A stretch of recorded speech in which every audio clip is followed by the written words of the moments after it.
মৃত্যু মুক্তি দেয় না যাহাকে, প্রেম তার মহামুক্তি। মানিক বন্দ্যোপাধ্যায় তার অমর সৃষ্টি দিবারাত্রির কাব্য উপন্যাসে প্রতিটি কাহিনীর সূচনায় কবিতার অবতারণা করেছিলেন। রহস্যময় অথচ অত্যন্ত সুখপাঠ্য কবিতা তিনটি কাব্যানুরাগী মানুষকে বরাবরই টানে।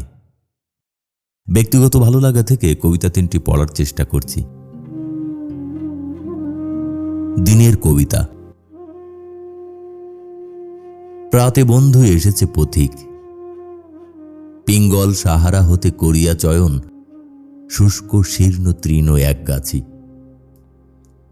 ক্ষত বুক তৃষার প্রতীক, রাতের কাজল লোভে কাতর নয়ন, ওষ্ঠপুটে মৃত মৌমাছি।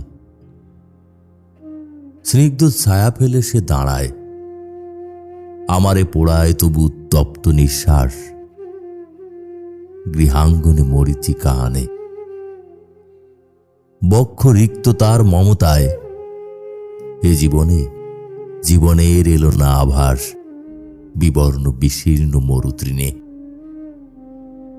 রাতের কবিতা।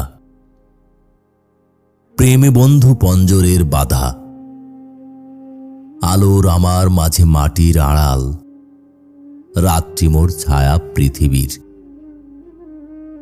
বাষ্পে যার আকাশের সাধা, সাহারার বালি যার উষার কপাল, এ কলঙ্ক সে মৃতা শাকির।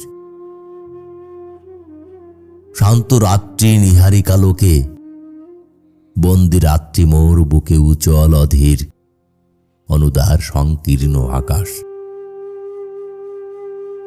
মৃত্যু মুক্তি দেয় না যাহাকে, প্রেম তার মহামুক্তি। নূতন শরীর মুক্তি নয়, মুক্তির আভাস। দিবারাত্রির কাব্য। অন্ধকারে কাঁদিছে উর্বশী, কান পেতে শোনো বন্ধু শ্মশানচারিণী, মৃত্যু অভিসারিকার গান। সব্যসাচী আমি উপবাসী, বলি অঙ্গে ভস্য মাখে সৃষ্টির শৈরিনী, হিমে তাপে মাগে পরিত্রাণ। সব্যসাচী আমি ক্ষুধাতুরা, শ্মশানের প্রান্ত ঘেঁষা উত্তর বাহিনী, নদী স্রোতে চলেছি ভাসিয়া। মোর সর্বভবিষ্যৎ ভরা ব্যর্থতার পরপারে, কে কহে কাহিনী মোর লাগি রহিবে বসিয়া। ধন্যবাদ।